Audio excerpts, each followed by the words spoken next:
Assalamualaikum warahmatullahi wabarakatuh. Ketemu lagi dengan saya, calon guru penggerak Wagino sesi MPD dari SMA Islam PP Sudirman 2 Bekasi. Kali ini saya akan merefleksikan, menyimpulkan apa-apa yang sudah disampaikan pada modul 1.1. Baiklah, di sini di channel ini saya akan sampaikan bagaimana kesimpulan, penjelasan, dan bagaimana cara mengkonstruksikan pemikiran-pemikiran Ki Hajar Dewantara.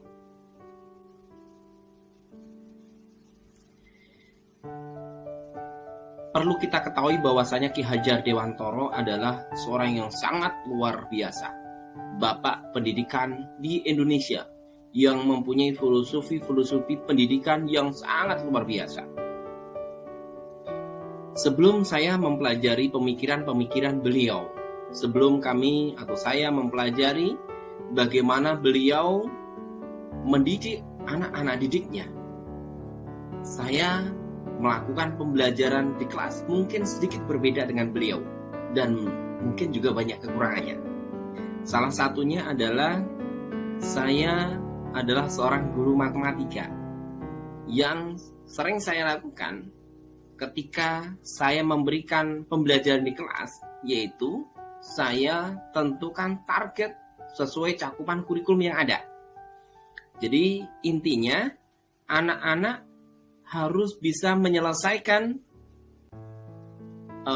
melakukan atau menguasai indikator-indikator yang sudah saya tentukan tanpa melihat kemampuan awal siswa.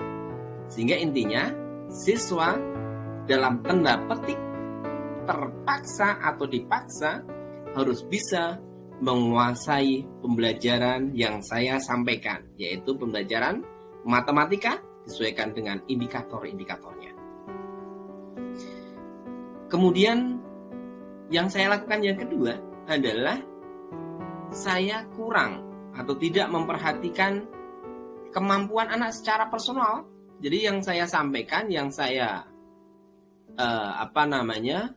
perhatikan adalah kemampuan anak secara menyeluruh. Saya pukul rata, ambil tengah-tengah, kurang lebihnya seperti itu. Jadi yang atas bisa, insya Allah bisa mengikuti, yang bawah ya terpontang-panting mengikuti seperti itu. Jadi itu yang saya sampaikan. Jadi materi saya sampaikan rata tengah, gitu ya. Tidak terlalu cepat dan tidak terlalu lambat. Kalau terlalu cepat nanti anak-anak sangat tertinggal, tapi kalau terlalu lambat nanti target kurikulum enggak kita dapatkan. Sehingga ya sudah berjalan di tengah-tengah. Dengan catatan mungkin yang paling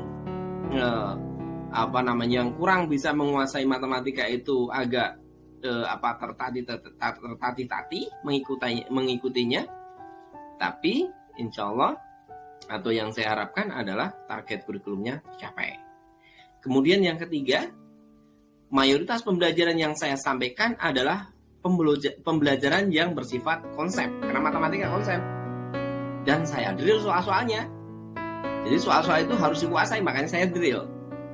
Sedikit sekali saya melakukan atau memberikan tugas project, ada, tapi sangat minim sekali. Jadi selama ini yang saya lakukan seperti itu. Ketika saya mempelajari dan melihat bagaimana Ki Hajar Dewantara dalam mendidik anak-anak didiknya atau memberikan filsafah ilmu kependidikannya, itu saya sedikit terbuka. Jadi pola pemikiran atau konsep pemikiran saya sedikit tergeser, atau mungkin disebut berkembang lah, seperti itu. Jadi pola pikir saya berubah untuk disempurnakan. Jadi muncul di kepala saya itu seperti bagaimana kita memperlakukan peserta didik atau anak atau murid itu seperti apa, gitu ya. Dan ini disempurnakan. Yang tadinya saya ambil pukul rata, ternyata harus diperhatikan secara sendiri-sendiri, personal. Terus bagaimana melihat potensi alamiah siswa, itu ya juga harus diperhatikan. Karena tidak mungkin kita mengajarkan siswa yang berkecepatan tinggi dalam akademiknya itu kita samakan dengan anak-anak yang berkecepatan kurang tinggi, sehingga harus kita sesuaikan. Dan juga muncul di benak saya bagaimana menumbuhkan semangat dan kreativitas siswa dalam belajar. Kenapa demikian? Karena Ki Hajar Dewantara sendiri mempunyai filosofi pendidikan yang sangat luar biasa. Ing ngarsa sung tulodo, ing madya mangun karso, tutwuri handayani. Jadi seorang guru kalau di depan sebagai pemimpin, sebagai guru itu yang menjadi panutan, tulodo sebagai contoh. Jadi segala perbuatan kita akan ditiru, gitu ya. Kurang lebihnya akan ditiru. Jadi inilah yang akan menjadikan anak-anak melihat sisi dari kita. Jadi bagaimana perilaku kita, bagaimana cara mengajari kita, bagaimana omongan kita, semuanya ditiru oleh anak dan siap-siap untuk ditiru oleh anak. Ini ing ngapso sung tulodo. Kemudian ada lagi ing madya mangun karso. Jadi kita dituntut sebagai guru itu bagaimana di tengah-tengah siswa itu membangun atau dapat membangun kreativitas, membangun motivasi anak untuk belajar lebih rajin, untuk lebih kreatif dalam memecahkan masalah, kreatif dalam berada di lingkungan ini. Ini ing madya mangun karso. Kemudian tuturi handayani. Bagaimana kita kalau di belakang layar itu bisa mendorong anak. Kalau pas nggak belajar atau pas belajar itu di belakang, seandainya tidak memberikan suatu materi pembelajaran, ya kita bisa mendorong. Anak itu bisa menjadi lebih hebat, lebih kuat. Itulah yang dilakukan, kita lakukan. Karena itulah filosofi pendidikan Ki Hajar Dewantara. Kemudian Ki Hajar Dewantara itu luar biasa sekali juga memiliki dasar pendidikan. Ada menuntun, ada memerdekakan anak untuk belajar, itu ya. Jadi bebas anak untuk belajar. Kemudian berpihak kepada anak. Jadi kalau menuntun ya anak itu bisa kita ajari, gitu ya. Kita jadikan anak memang anak-anak yang sangat luar biasa. Kita ajari, ya, kita jadikan anak itu mengerti dengan baik apa yang kita sampaikan tanpa harus menghakimi, tanpa harus menjelek-jelekan anak. Inilah menuntun. Jadi kita perhatikan anak one by one, satu persatu. Kemudian anak yang kedua merdeka belajar. Jadi kenapa merdeka belajar? Karena anak itu mempunyai kodrat alam dan kodrat zaman. Jadi kodrat alamnya mungkin dengan pembelajaran yang kita sampaikan mereka tidak suka. Tetapi apakah dengan mereka tidak suka pelajaran kita terus tamat? Enggak. Jadi memang kodratnya seperti itu, enggak perlu kita matikan. Dan mungkin bisa saja apa yang mereka dapatkan di kita sedikit, tapi mata pelajaran lain karena dia suka itu lebih banyak, dan itu yang membuat mereka sukses. Jadi kita sampaikan pembelajaran-pembelajaran sesuai dengan kemampuan mereka. Itu yang sangat luar biasa. Kemudian yang selanjutnya berpihak kepada anak. Jadi intinya ini adalah bagaimana kita menjadikan, atau kalau bahasanya Ki Hajar Dewantara adalah menghamba kepada anak. Jadi pendidikan yang kita lakukan itu harus berprinsip berpihak kepada anak, gitu ya. Jadi yang kita lakukan adalah benar-benar mendidik anak, student center. Jadi anak-anak lebih giat. Kita sudah menuntun mereka, memerdekakan anak dalam belajar sesuai kemampuan kreativitas mereka. Kemudian kita juga berpihak kepada anak, menghamba kepada anak dalam arti suatu pendidikan itu harus disesuaikan atau harus menjadikan anak itu menjadi student center. Ini yang sangat luar biasa.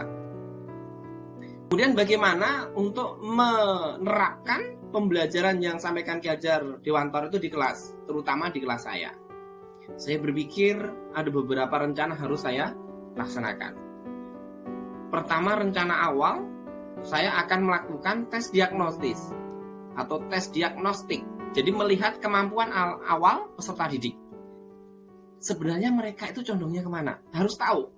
Karena nggak bisa anak-anak yang nggak suka matematika kita paksakan untuk suka matematika, nggak bisa. Jadi ini kita harus tes dulu. Memang itu kemana sih mereka? Sebenarnya itu kecenderungannya kemana? Kodrat alamnya di mana? Tuh ya. Ini tes awal. Biar kita nggak salah obat gitu kalau dokter. Kemudian rencana pelaksanaannya. Jadi kita melakukan pembelajaran itu sesuai minat, bakat, dan kemampuan mereka. Ini memang nanti harus dilakukan secara hati-hati. Karena memang setiap anak mempunyai kecepatan belajar masing-masing. Jadi ini kalau bisa kita usahakan ada modul di mana indikator yang dikuasai anak bisa saja berbeda-beda. Dan ini karena ini kebebasan ya biar saja mereka sampai mana tahap menguasainya. Kemudian rencana akhir saya inginkan mereka setelah belajar merefleksikan sampai mana kemampuan mereka. Dan biar mereka tidak terbebani ya kita berikan refleksi dan apa kekurangan mereka kita dicatatkan nanti akan diperbaiki bersama-sama. Sehingga muncul tindak lanjut supaya mereka lebih cerdas, lebih kreatif, lebih semangat dan sebagainya. Itulah rencana yang akan insya Allah saya sampaikan kepada anak-anak pada saat belajar atau murid-murid saat belajar.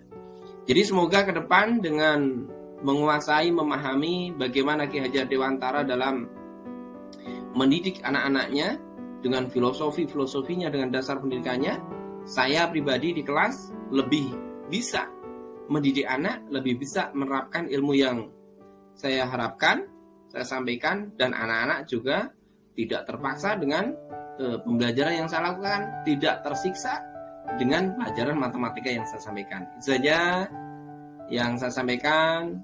Terima kasih atas semua perhatiannya. Akhirul kalam, wabillahi taufiq wal hidayah. Assalamualaikum warahmatullahi wabarakatuh.